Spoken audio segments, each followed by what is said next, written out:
Alright, so let's do a quick setup of this Meiki 35mm 1.4 manual lens to our Fujifilm X-T10.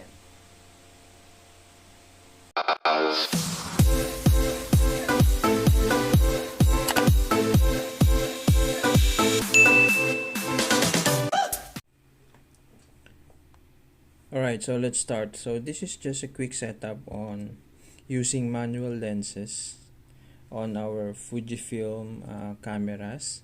So pretty much this step or guide is you can use it on, or you can apply on every Fujifilm, or pretty much on all Fujifilm cameras that they have all the pretty much same options and menus. So for today, actually ang attached na lens natin is this one, the Meiki 35mm 1.4, the version 2, or the precedence of 1.7 version. Let's start.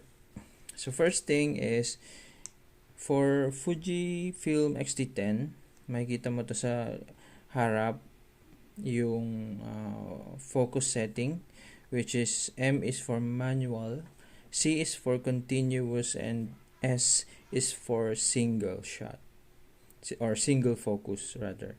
So since we are using full manual lens, then we can set this to manual mode, kasi wala nang magiging use yung continuous and single. Alright?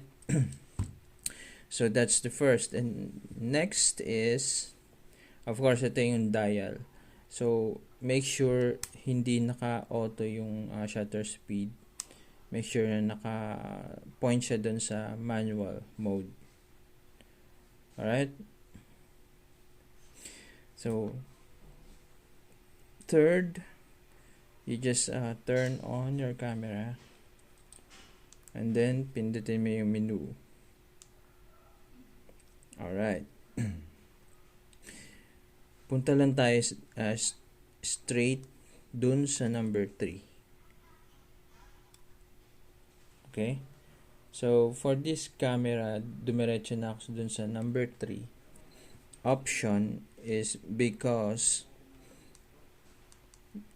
nandito na yung shoot without lens. So in default, when you are using automatic lenses or yung may lens na may mga motor, naka-off yan in default sa camera natin for them to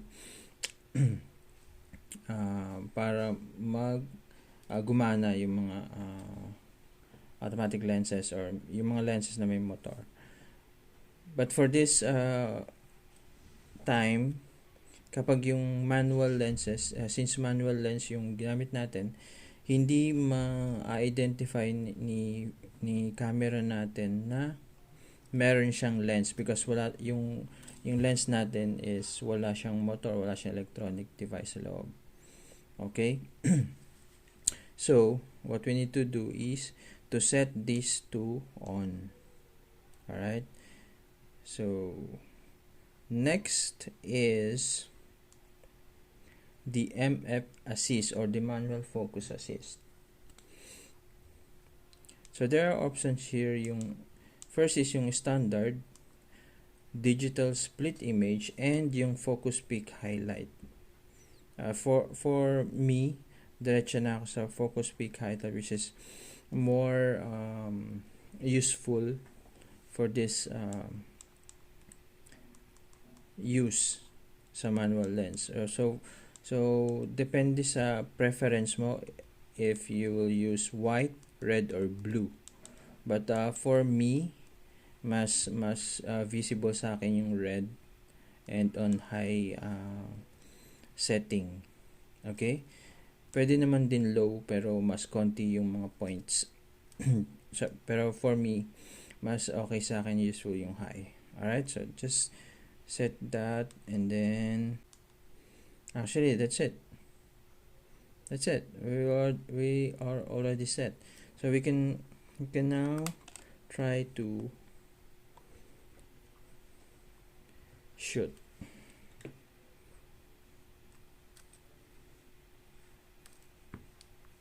Yeah.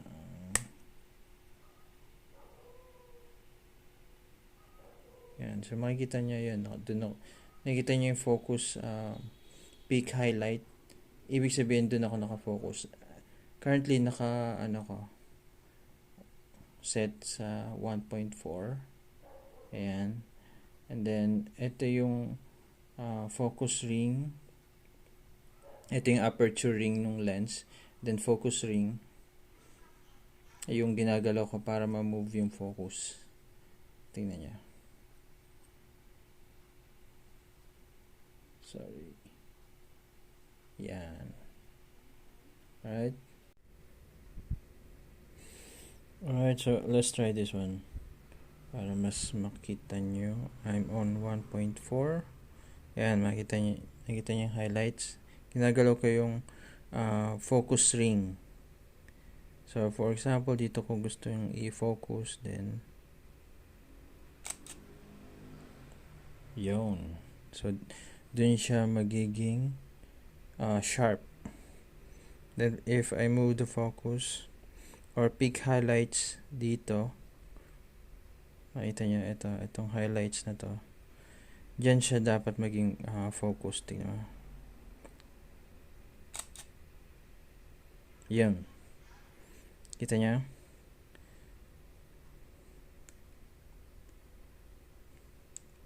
Yun. So, dun siya focused and then dito siya.